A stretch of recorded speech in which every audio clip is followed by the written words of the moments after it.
నుంచి స్వచ్ఛదనం పచ్చదనం కార్యక్రమం సందర్భంగా లోటస్ పాండ్ లో మొక్కలు నాటారు మేయర్ గద్వాల విజయలక్ష్మి.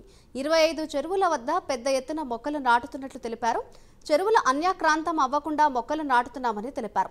నగర ప్రజలకు ఆహ్లాదకరంగా ఉండేందుకు మీడియన్ అవెన్యూ పార్కుల చుట్టూ చెరువుల చుట్టూ ఖాళీ స్థలాల్లో ప్రభుత్వ ఇన్స్టిట్యూట్లలో పెద్ద ఎత్తున మొక్కలు నాటుతున్నట్లు తెలిపారు. ప్రపంచ స్థాయిలో హైదరాబాద్ నగరానికి గ్రీన్ సిటీ అవార్డు రావడం చాలా ఆనందకరంగా ఉందన్నారు. నగర సుందరీకరణ పరిశుభ్రత కొనసాగించేందుకు అందరూ సహకరించాలన్నారు మేయర్. అనంతరం జీహెచ్ఎంసీ ప్రధాన కార్యాలయంలోని అన్ని విభాగాల్లో ఆకస్మికంగా తనిఖీ చేశారు మేయర్ విజయలక్ష్మి.